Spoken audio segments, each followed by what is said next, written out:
Hello, and welcome to Ensuring Quality with IT Algorithms, a webinar on how the University of Michigan Laboratory implemented patient moving averages to raise quality and reduce cost. My name is Vesma Swartz, and I'm the Senior Global Marketing Manager at Siemens Healthcare Diagnostics. We have allowed time at the end of this webinar for Q&A, so please use the Q&A button on the lower left-hand side of your screen to submit questions throughout the webinar. I am now honored to introduce Nancy Haleigh, who is our moderator for this session. Nancy is the Senior Clinical Consultant at Siemens Healthcare Diagnostics. She is a key member of our Siemens Scientific Marketing team and provides educational seminars to customers on complex disease states such as oncology, cardiology, and infectious diseases. Prior to joining Siemens, Nancy was Vice President and Laboratory Director at MetLife, where she was responsible for global testing and information. Nancy has published extensively with over 150 articles in peer-reviewed magazines. In addition, she has written educational chapters and over 15 educational chapters, and she is a recognized specialist who has lectured internationally on cardiology and cancer risk. We're delighted to have her as our moderator, and Nancy, I will pass this over to you.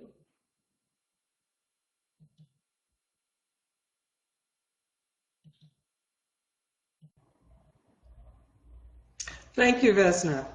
And I'd like to welcome everyone to this Siemens-sponsored educational seminar. Of course, we have goals for our seminars, and the first one today will be to accentuate what we all know, and that is that results with questionable QC will never be released from our laboratory. That is the total goal of any laboratorian and anyone involved in quality control. Our priorities must be that quality will always come first, but will not sacrifice on-time delivery when a patient's care is at risk. The action that we will take is that we will use predefined criteria to guide a proactive intervention. Now, this is the role of quality control that we were all taught in school and that we implement on a daily basis. But there are ways of making this even more reliable, of helping us deliver our results more quickly to our patients. And we're very honored today to have Eric Vasbinder with us, who is the Chemistry Automation Supervisor at the University of Michigan Medical Center. Mr. Vasbinder has over 25 years of experience in clinical diagnostics. He brings to us his knowledge of the automation laboratory, which is where we're all going these days. He has performed tests in his laboratory at a level that's currently over 9 million tests per annum, running 24/7. His experience and background includes toxicology and development of new assay procedures, something near and dear to my heart. He has been instrumental in reducing errors at the University of Michigan by 73%, in facing an increased volume of very high numbers on almost a daily basis.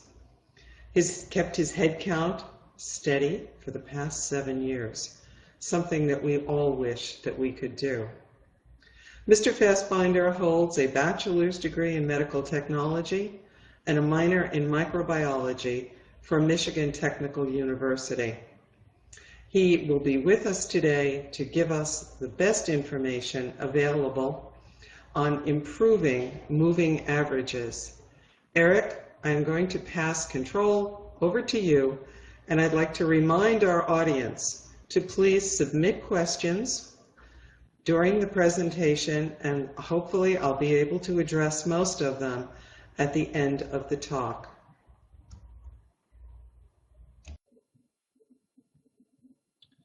Hi and welcome everyone, and thanks Nancy for that very nice introduction. I'm hoping that today we can shed a little light on moving averages and the decisions that need to be made when using them. We've been using them here at the University of Michigan Medical Center for going on about 7 years now with some success, and I wanted to share some of the insight and the thought process we used, and hope that helps people with moving forward with maybe trying to use them. In this first slide, I think it's important to always put things in context, and size and type of operation that you're running does play a big role in using moving averages and how you're going to try to implement them. For us here at the University of Michigan Hospital, we are serving 3 hospitals, 40 health centers, 120 outpatient clinics. We have medical and nursing schools attached. We do quite a bit of research work that we process through the line, and also we are serving as a reference lab as well. So we have quite a varied types of patients coming in for testing at any given point. We do run, as Nancy said, about 9 million chemistry tests and immunoassays a year. We are 24/7. Our current configuration for our automation line has 4 Advia 1800 chemistry analyzers attached to it, and 3 Advia Centaur XPs for immunoassays.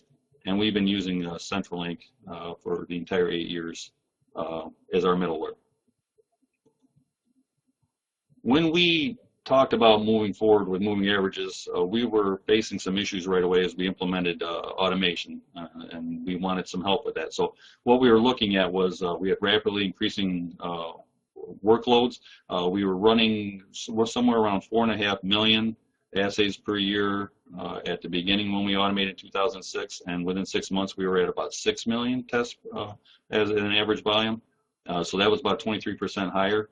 Turnaround times were increasing. There was a lot of excessive QC and patient reruns that were being used. When I say possible problems in that you see on the screen there, that was because techs didn't always recognize what was real or not real at that point.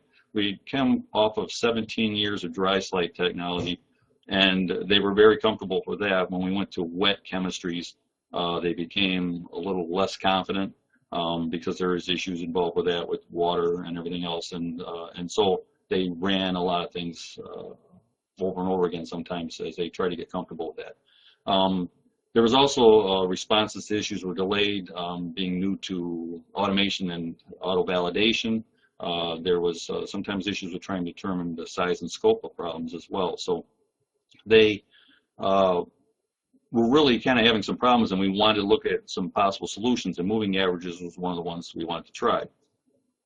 So when trying to use moving averages, we were hoping to, first of all, look at tackling problem detection. We really felt that that was significant.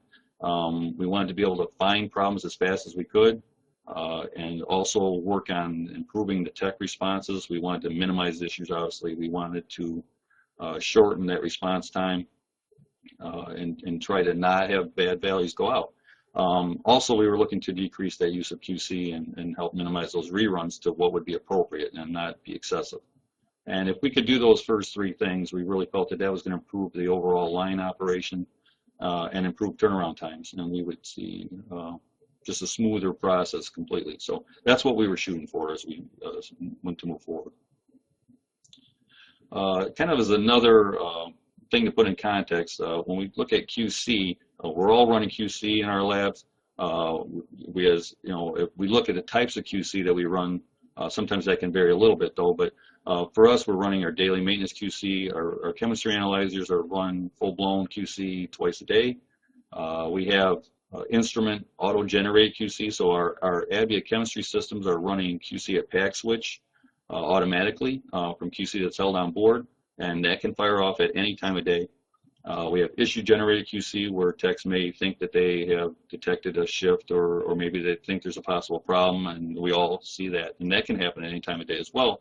And then we have our moving average QC, or what we'll call human QC, and that is being used all the time. If we eliminate human QC from that equation, we're running greater than 26,000 QC points a month, and that's a lot of QC, and some of you are probably running as much as that or more maybe. And it's a necessary function, but anytime we can reduce that, it has a huge impact on the lab. Because obviously there's the cost of the QC material itself, the cost of reagent, tech time that's involved, and so it can be quite significant. And moving averages QC, there again, if it can eliminate even a little bit of that, can really play some role in improving your operations. We also have used modified Westgard rules. We don't use all the Westgard rules in our middleware, where we've eliminated the use of 5 and 10x rules. We didn't feel that they were necessary at the time. We actually have not used them for the entire time that we've been running with the track. We use all the rest of them, and we apply Westgard rules as well to moving averages. So just for kind of the fact basis, if people are not completely aware of what moving averages are, they're a rolling or moving average of patient values that can continuously monitor an assay of interest. First proposed in 1965 by Hoffman and Wade. I'm not sure how they dealt with things back then, but obviously middleware nowadays makes us much easier to employ. With computers the way they are now, we can really track how our assays are performing across analyzers. That's a huge gain in using moving averages. So I'm not sure if they had to do it by hand back then or not, but definitely things are much faster and much easier to use now. And this slide here is so that for those that have CentraLink or a middleware system, just to kind of show how easy it is to engage it. This is a screenshot of what our techs would look at when they're going to turn an assay on and off. For those that do have CentraLink, as you can see where the arrow's pointing, they pull this up a lot during the day, and they actually can easily check moving averages to turn it on or turn them back off. This is the box that's 2 boxes above that, enable work orders, where they actually turn, in this case, calcium on and off. It can be done in just a few seconds. So that makes moving averages very easy to employ and to disable if you don't need them at any given point. And any tech could do this, so it doesn't have to be just at supervisor level. So it's very easy and straightforward to use.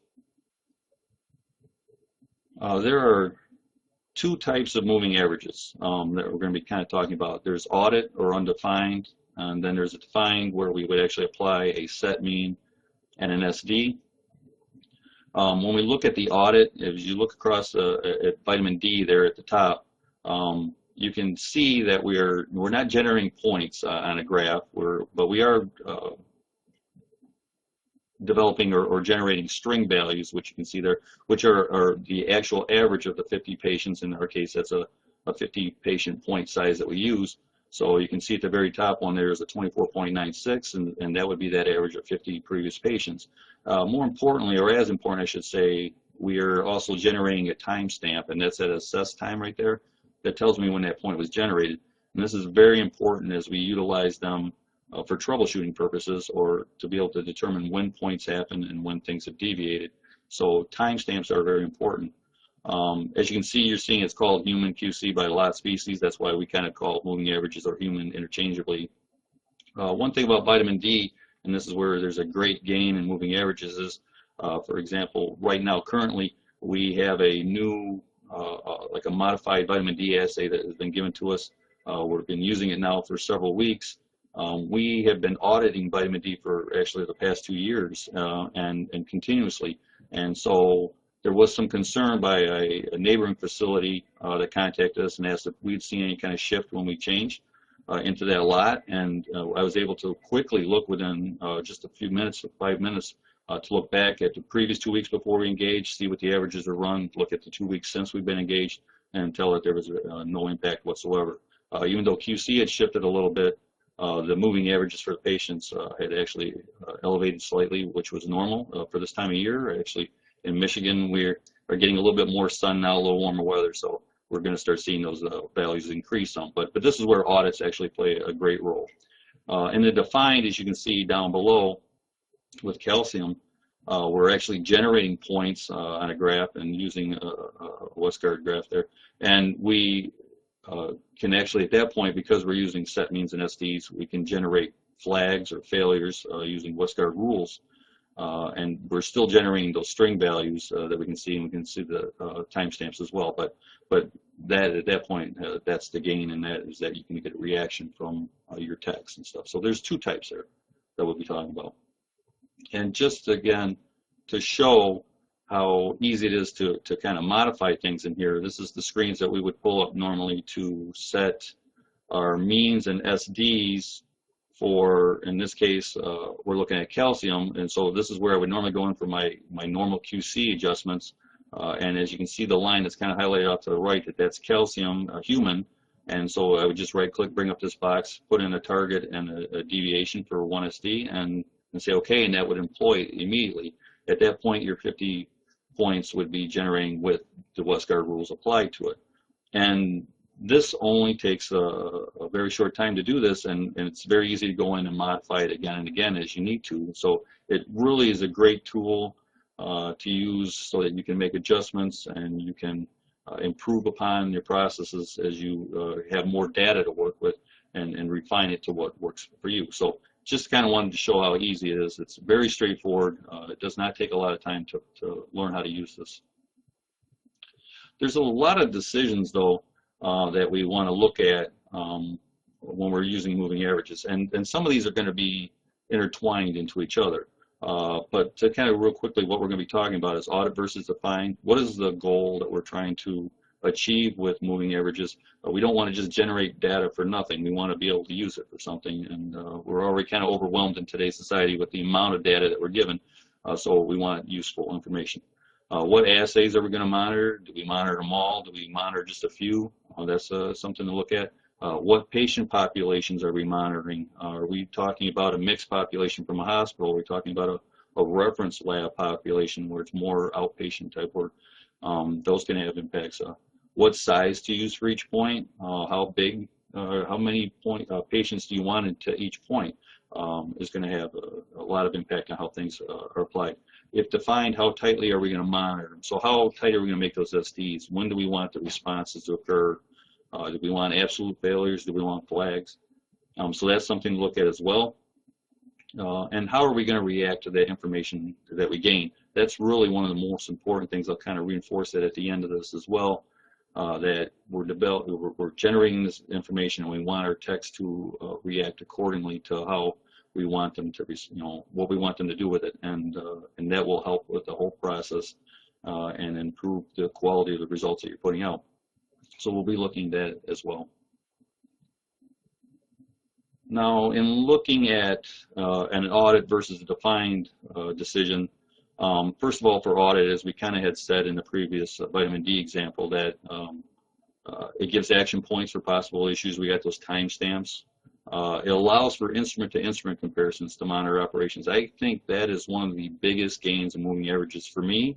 Having multiple platforms, especially in the case of chemistry analyzers, having 4 chemistry analyzers on the line, especially for the common tests, so your basic comps, assays in there that you're going to use it for. You're going to basically be able to use an audit to see how all 4 platforms are operating in a real-time sense, and that's really a huge gain, and it's really where I get a lot of value from it now.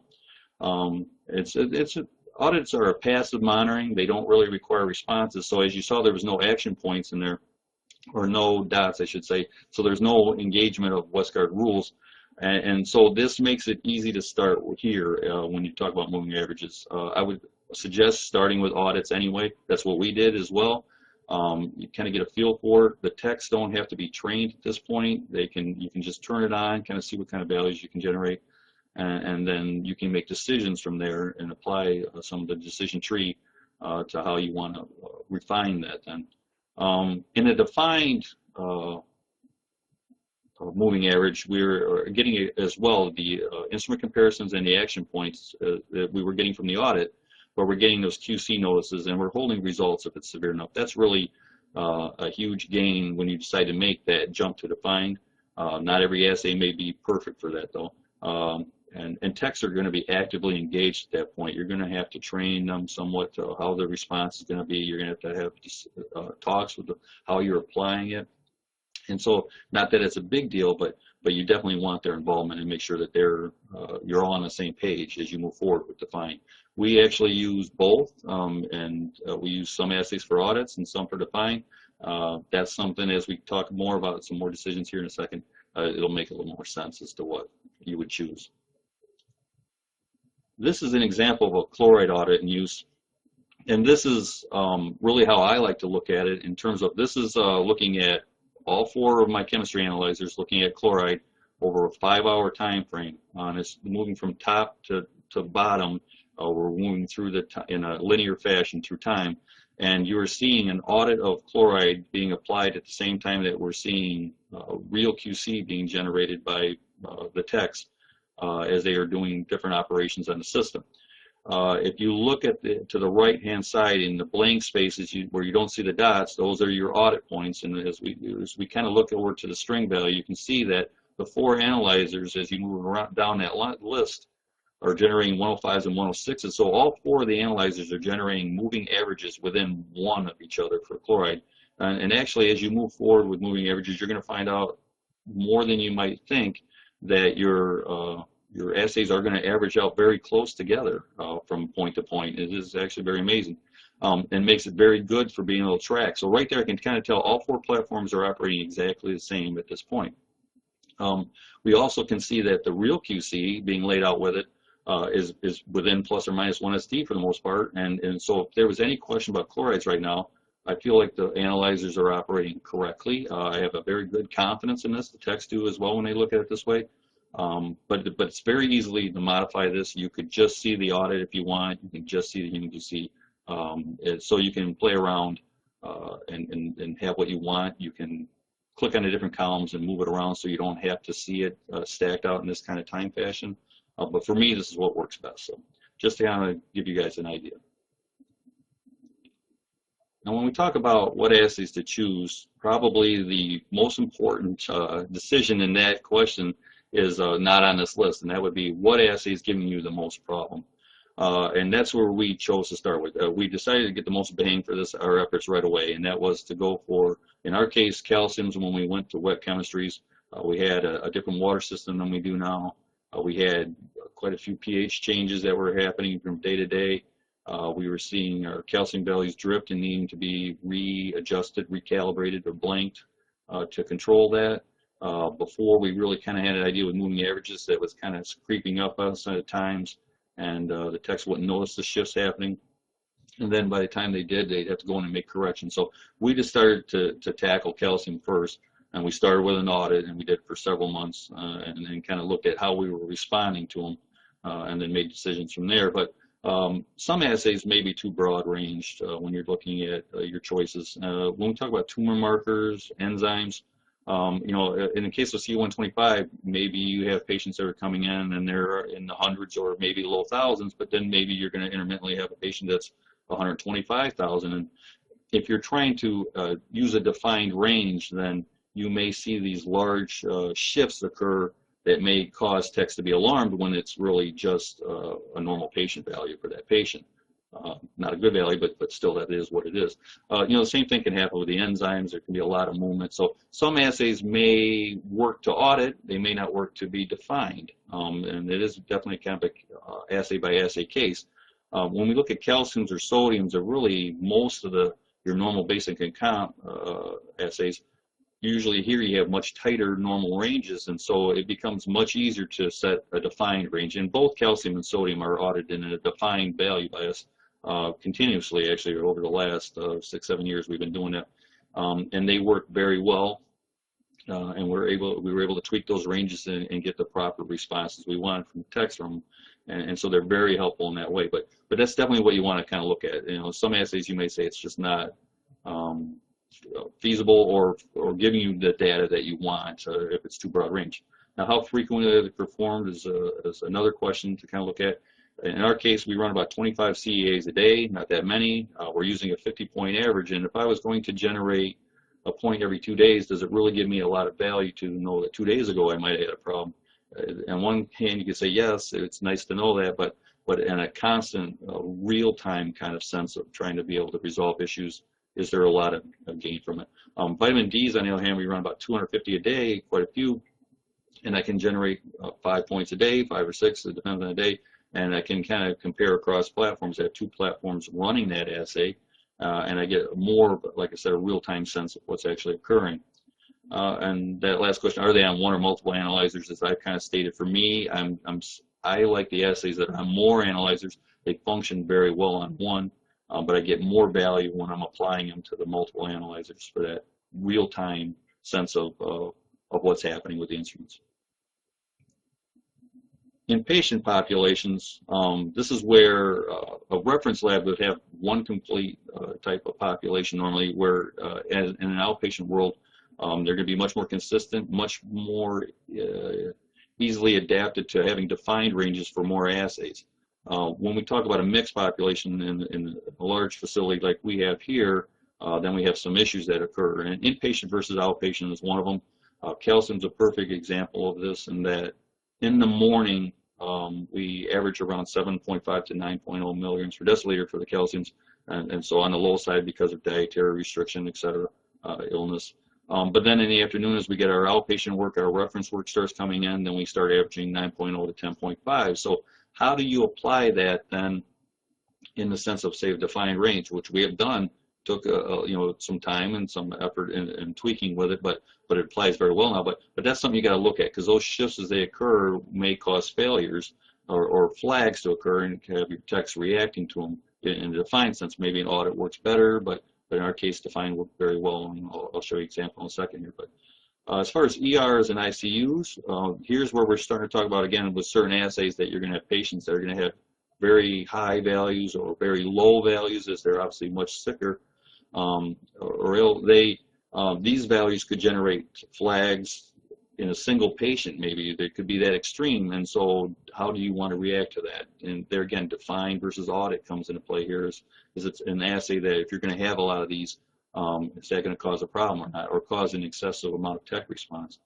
Cancer and cardiac centers, another, or specialty clinics. In our case, our cancer centers and cardiac centers send roughly 20 to 25 tubes at a time in these in our dumps that we get, and as you put those all to the line at once, then sometimes you're going to see these patients of similar illnesses, like in the case of multiple myelomas, different tumor markers obviously are going to be elevated at different times from clinics, and so then you're going to see shifts occur at that, and so how do you incorporate those as well? So that's one of the things you want to really kind of use when you're trying to make decisions about assays, is patient populations and what that impact. Again, auditing for some time before you apply it, or do further work with it in a defined sense, is probably the preferred way to do that.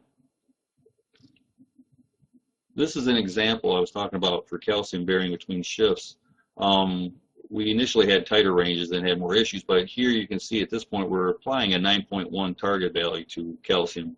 And as you look at this, and this is just looking at human moving averages, this is not any other kind of QC, you can see that, and this is over a couple days' time on one instrument.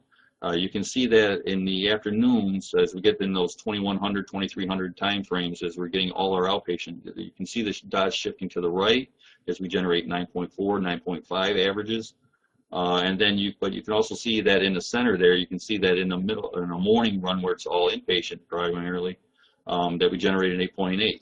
So for us, as we did our audit for those several months, we kind of saw where we had real failures occur, and then we applied ranges that would kind of encompass that. Our techs know that they shouldn't see any 8.8s or 8.9s in the afternoon. They also know they shouldn't be seeing 9.4s in the morning, because they're very used to the patient population as we move on. And so this makes it much easier for them to track and to help understand when things are going off the tracks and when they're having a problem.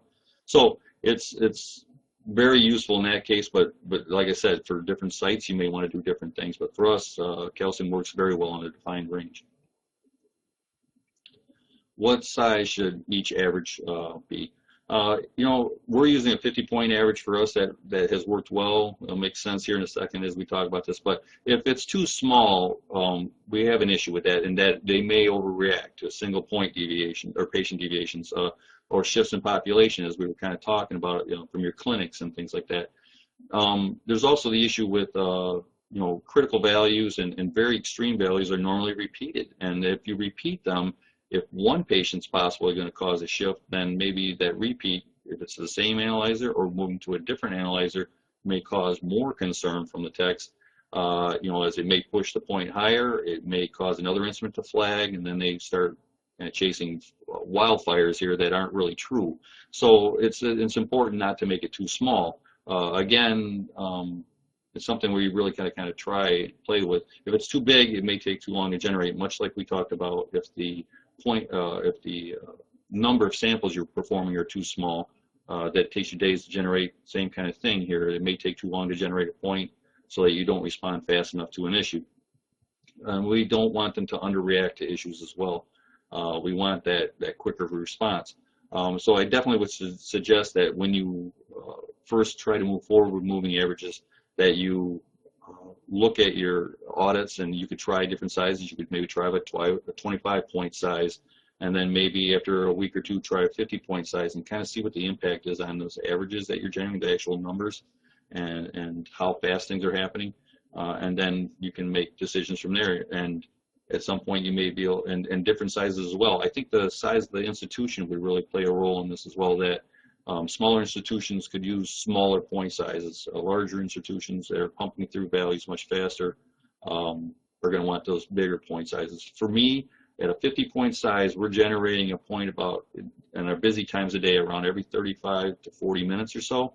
And they also are big enough to encompass somewhat a little bit of a patient issue. So if we do get an elevated patient in, if it's not too elevated, it won't cause a flag.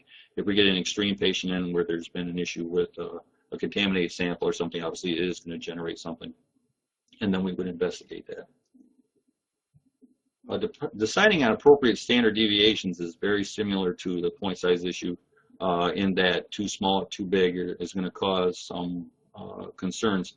It is assay dependent. Obviously, tumor markers, again, enzymes, things like that have much bigger CVs, SDs to them than some of your other assays. So you're definitely going to look at it assay by assay. It will require some trial and error.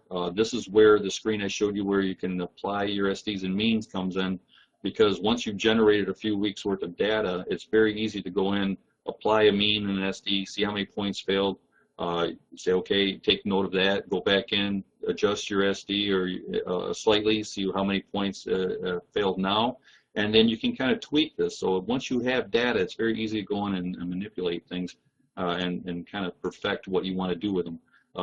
And there again, that's why audits are the way probably to start before you move into defined moving averages. This is an example for the standard deviations where we kind of talk about if it's too tight, too large. And so I kind of took the calcium data that you had seen earlier where everything was okay, but they were shifting slightly. And here you can see that I had a 0.22 SD applied earlier in the example that I had shown you. And here we're seeing a 0.15. So by 0.07, I tightened that up, and you can see now that I generated 5 failures on number 1, and actually at the bottom of that top set of data, you can see that I have a failure on a number 2 instrument in the morning run as well. So if I applied that logic across the 4 platforms, I'd have just on one assay, I'd have 20 failures a day if that was going to be the average. So that's too many, obviously. And in this case here, when we know that we have a failure like this happening, and once we determine that this is actually maybe caused, like in this instance, this is probably caused just by a patient population shift. As you can see, the times are increasing. They're getting more into an outpatient load. Once we determine that, then we would expect maybe the next point to be elevated as well and not respond in the same fashion we would to the initial point, reset it, watch for the next one, and then we really be looking for the shift. If it was to continuously move higher, we would react differently and look at blanking, calibrating, etc., to try and push it in. But if it was in the morning, it'd be a different instance. We would respond immediately, looking at making a correction to the assay. But you'll notice that there again, as I said, that number 2 instrument showed that 8.8 flag as well in the morning, because as we look at the bottom set of data and we look at the SD of being 0.3, so 0.08 higher than what I had before. Now all the data is in the green. That's good. Everything's within 2 SD. But more importantly, now that you made the mean too big, if you look down at the bottom at that one, that number 2 point, that 8.8, is not only not in the yellow or not flagging, now it's down in the plus or minus 1 SD. And techs tend to think everything's rosy as long as it's all moving in the green. So you don't want that. You want them to actually see things. Maybe as it's moving down, this is a downward trend that we really want to see, that maybe our next point was going to be 8.7 and moving lower, and now we're starting to see a patient impact. So we want to be able to respond correctly to that. So you really got to kind of play around. Dealing with moving average failures, as I said, is very important. In this case, we're looking at a patient being validated here at the top, and so we see that there's a QC severity off to the right, that QS column, a green 1, which means that this is a first-time flag of a Westgard failure. And our techs are trained right away to see that. When they see it, they immediately will click to that and look to the QC for that instrument. As you can see, it's instrument number 1 off to the right. And they would then determine at that point that it was a human QC failure, and they would contact the operators, who would then take the test offline. They would immediately ask requests for real QC to be run. That takes 5 minutes for that calcium assay to occur. In the meantime, they would quickly look at when the point generated to when the previous point generated. In the middleware systems, you should be able to pull up those patients very quickly, and they are able to here in this example, and look at 50 patients, click through them real quick to see, is this an overall increase? Is this caused by a single patient deviation? If it's a single patient, they're not going to be concerned about it. And the QC was just being run just to check. But if if everything's shifting higher, then they would at that point have the QC coming out in 5 minutes to tell them if the instrument's actually in control or not. And they can respond correctly. And if the QC comes back fine, then hey, it's okay. These are just patient populations moving up from outpatients or something, and everything would be resolved quickly. So stressing the importance of recognition is really can't be underestimated. You really want the techs to know what to do, to see it quickly, and you want to define a standard reaction to failures. That's what we've kind of done. I wrote, actually, when we started this process, as we moved along, and we realized at first, what are we doing with failures, that we kind of wrote like a 2-page summary just for calciums, how to respond to them, and kind of worked with the techs, and then, as it says here at the bottom, review responses. So as we then applied those rules, we went back later and said, okay, so in this case, we corrected 5 patients, and we caught it faster than before, but what could we do to catch it even faster? And we'd look at what the techs did and how we reacted, and then we'd make some tweaks to that, and now we've got this down to where we a lot of times don't correct any patients. We don't have to. We've gotten the responses better. We can catch things very quickly. So it's really important to have a designed response and make sure that everybody's aware of what it is that you want, and then you're really going to get the most value for your effort here. So things to kind of keep in mind with moving average is that there are quite a few benefits. You're going to get tighter control of your assay performance, and that's really what I get mostly now. We don't have as many issues with patients, and I get a lot more of that monitoring across my platforms. You get faster and better responses to issues. The techs definitely jump right away when they see that, and they know there might be an issue, and they investigate it. There's definitely a cost savings on real QC material and tech time. If we don't run as much, we don't excessively repeat things like we used to. It's easily stopped and started. As I told you in the beginning, you can turn this on in a few minutes, well, less than a minute. You can turn it off just as easily whenever you want, and so it's something that you can apply as needed.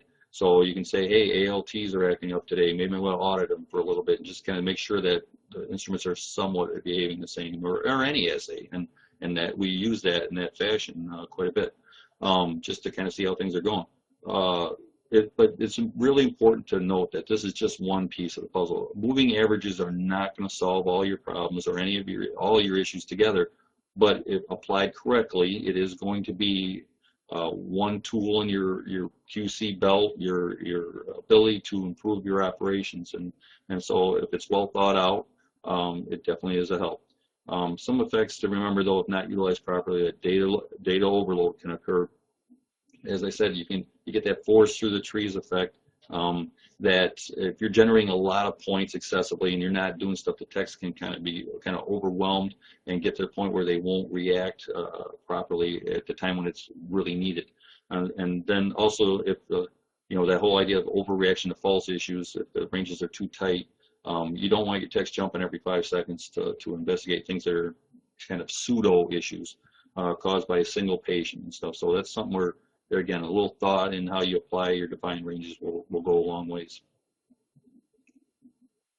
So kind of looking back at how we did, how did we, what was our gain in using moving averages? Well, as Nancy kind of said in the beginning, errors have been reduced by greater than 7%. We definitely have much faster resolutions. Our issues are greatly minimized in size and scope.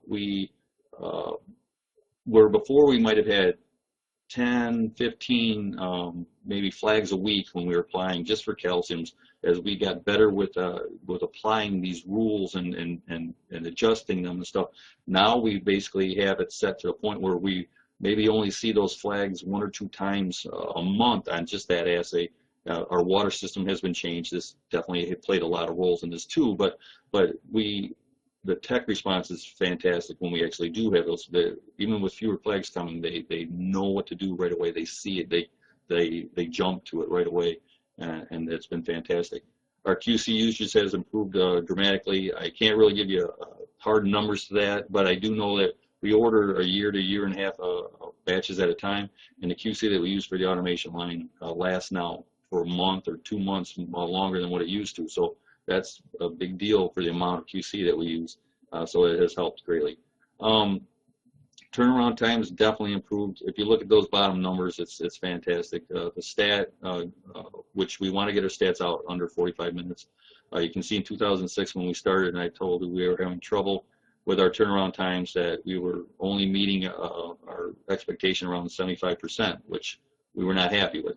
Now, or as of last year, we were at 99.1%, and we're even better now. We just had our best month ever last month, which was somewhere around 99.8% for the stats.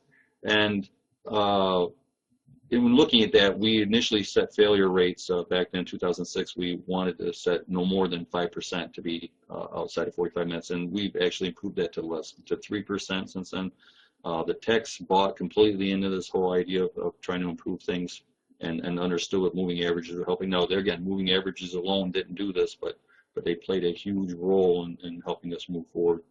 So it's really been worthwhile, and I've really been happy with what we've gotten out of them.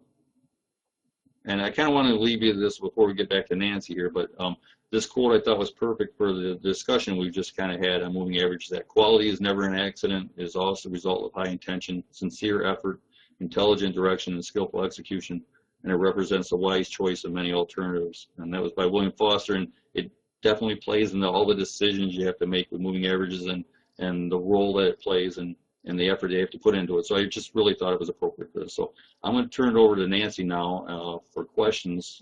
So hopefully that helped.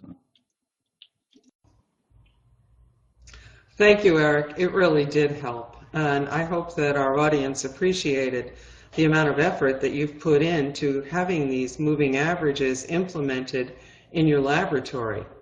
I think it's extremely important that we understand how the process evolved. And as you said, it doesn't happen overnight. It's something that requires the buy-in of your whole staff and the education of your staff. I think one of the things that is extremely important to me is that you've been able to improve the stat turnaround time so that almost all of your stats are released in less than 45 minutes. And for those of us that are involved in emergency rooms and critical situations, that becomes very important. My question, and this is not from the audience, just from listening to you today, my question would be, do you think it would be helpful if you could educate your laboratory technologists more in the overall disease state process and what happens such that when a patient presents with an MI and suddenly you've got one result which is way out of control, but it's the patient. So could clinical education for some of our technologists actually help so that we can maybe eliminate or greatly reduce overreaction by the techs to some oddball result, which is really very, very patient specific? It's kind of a funny question, but I'll pass it to you. I think it's a very good question, and that's something that here I work on constantly and have over the last 8 years and done that before as well. But I think every time we have unusual patients, we tend to talk about them. We've made a lot of effort to educate them in that kind of concern, like you said, to a disease state and the kind of responses that occur, because that's exactly what we saw in the beginning when we initially applied them. There was a lot of overreaction. Since then, as they have become more informed, that makes it much easier. They look at them as they do their reviews, their 50-patient reviews.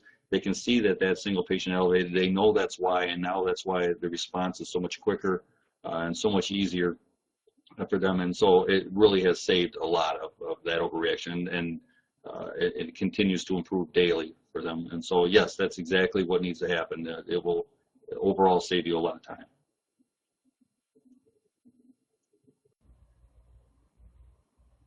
Thank you. Now let's get to some of the more specific questions that have come in from our audience.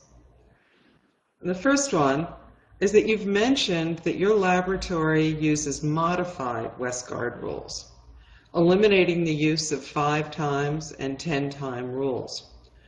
What was the basis for that decision? And now, how did it improve QC performance in your laboratory? I'll turn it back to you, Eric, for the hope.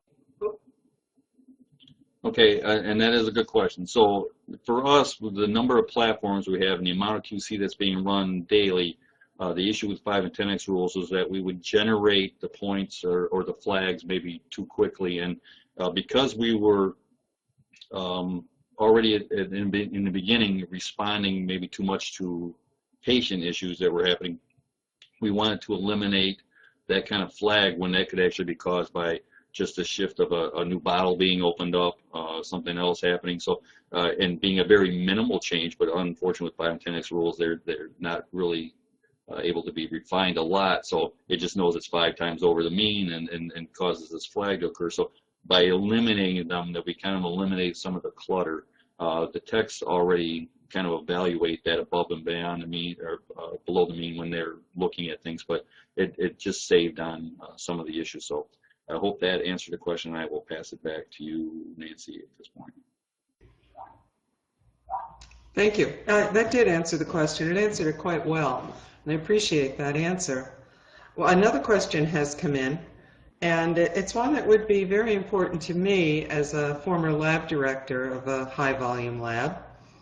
And that is, as you noted, using patient moving averages is very challenging when you have different patient populations, such as inpatients versus outpatients, and taking into account your emergency room and your critical care units. What approach do you recommend to address the problem that makes the patient moving average results useful for each of these situations? And I would also add on to that, how do you address the problem of the aging of the sample itself? And that many of your outpatient clinics might collect all of your samples at 6 in the morning, and they get to your facility later in the day. So it's the type of patient and the type of sample, and how do you address this with the patient moving averages? Okay, that is a good question. And as I kind of was discussing in the talk itself, that first of all, starting with audits is very important, and that way you can kind of watch, and I would audit not just for a day or two, but for several weeks maybe to an assay of interest, and then really get an idea for how things are moving, and that should hopefully at that point encompass enough of your patient changes throughout the day that can occur, but also some of your aging of the samples. And then you can try to apply rules as we did with calcium. And I will tell you that it wasn't a perfect start with that being the very first thing we did with moving averages and try to apply to find, like I said, we had a lot of overreaction. But as we improved upon our responses and other things and refined our defined our SDs and our and our means, and kind of tweak with things, we could kind of play with it. Now the techs, when it comes to the time of sample and those adjustments of moving to outpatient work and stuff, as they see this occurring and knowing what time of day it is, this is where once they become real informed about the assay itself and what's occurring, it makes it easier for them to interpret when things flag, so that they can quickly say, as they review through that, hey, I'm really hitting outpatients now, because in CentraLink it's very easy to see the location, the age of the patient, when the sample was drawn, so they can see this quickly. They can determine that they're really hitting a batch of samples from a clinic maybe that didn't spin things in a timely fashion or something, and then they can identify that it's occurring from that and not from the instrument itself, and then that will interpret how they're going to, what their response is going to be. So it's really something that where you start isn't where you're going to be in a month or 2 months later. You're definitely going to improve your ability to respond to these things very quickly the more you use them. And so I'll turn it back to you, Nancy. I think that's a very, very good answer, that it really is a learning curve, and you get farther up on the curve more quickly as you use it more often. So it will be something that once the agony of initial implementation is overcome, that the techs will become far more familiar with how to utilize the results that they've received and the differences in patient populations. We've just had a question come in. We probably have partially answered this, but it was, how many samples do you believe you should use to establish your QC ranges? Now, I know that most of our hospitals are different sizes, and we've talked about that, but in general, if you have a basic metabolic panel type analyte, your sample size would be such, and if you have special tests, your sample size would be different. So if you could just maybe elaborate on that for this questioner. So the basic question is, how many samples do you use to establish your QC ranges? Yes, I think that size of institution and everything, and the test there again, what assay are you looking at does play kind of a role in that. But I think smaller institutions, right now basic sizes, if we look at say 25 versus 50, and I'll kind of put this in conjunction for us. I'm generating points so quickly that 50 as an average, say, for calcium, it can be impacted in that. So in those afternoon shifts, you saw a 9.4, 9.5. If I have a patient come in that, say, is 12, maybe there's an inpatient or outpatient that's taking calcium supplementation, comes in, and they have this value that's elevated for some reason, that can be enough sometimes to cause that shift of 9.5 to bump up to 9.6 and maybe be a flag. So it's something where you want to play with. Now, if that was a 25-point sample, it would occur much faster and more severely. So it's definitely where, again, with the idea of playing with audit size, so try a week at 25 or maybe 10, or if you're in a smaller institution, see how what those values, how they move. You're going to see, obviously, with smaller patients, averages size, that things are going to shift more severely. So this is where also it kind of plays into, do you want it to hold things right away when you see a shift? Do you want it to just flag for you? So the bigger the size, the smaller the shift might occur, and then it becomes more of a flag that, hey, I just want to get your attention. So it's not an easy fit. It definitely, each institution has to play around a little bit, and audits are where you would want to start, and then you can kind of see what your impact is. So I know that's not a perfect answer. It is institution to institution, but I'll pass it back to Nancy. It is the appropriate answer, Eric, because it is institution dependent. And it was very interesting that the next question that came in is actually about your institution, and hopefully not too personal, but it says, how many IT personnel do you have in your lab to do the audit and to help you facilitate this? I'll pass this back to Eric. That's actually a good question, and I'll kind of, nothing against IT people here, but we have no IT people in our chemistry lab itself. We have our our pathology informatics people that write about. But one thing about middleware, what we've always kind of approached it as, is that we wanted it in the lab. We wanted to be able to react to it quickly. We didn't want to have to contact somebody in another room or another part of the building to try to look at things. So having middleware right there in the lab itself, we do the audits ourselves. So these audits really only take somewhere around 30 seconds to a minute to generate. So you can quickly in CentraLink or in your middleware system should be able to pull up the instrument to the time frame that you want of all the patients for a certain test, and then review through them very quickly. And so I have regular techs doing those audits. The instrument operators pull them up and literally can look through 50 patients in a minute or two and just kind of evaluate what's happening. So that's the way we've kind of always approached it. We want those techs to, this is where the idea of having them be informed of how things are going to impact them, make for better decisions. But for us, we always kind of found we've worked a little bit better, a little quicker if we didn't have external IT involved. And then I know that sometimes flies in the face of what other people do, but for us in this large institution, it's worked very well, and it's given us, and me personally, a much better understanding of the middleware itself, and has allowed us to, I think, utilize it more than maybe some facilities do. So I hope that kind of helps. I think that you've just shown us the real advantage of utilizing middleware, because then you do have laboratory control and laboratory knowledge of the work that's going on and what the technologists are actually doing. So by enabling them to have better control themselves, they're also achieving a higher educational level. I think that we have time for one more question, and this one's just come in from the Sally Balin Medical Center. So if I can read it, I didn't have time to review it, so sorry. With all of the adjustments to determine SD levels during runs based on actual patient populations, isn't this non-parametric when applied using decisions based on population data and therefore ignoring systemic error?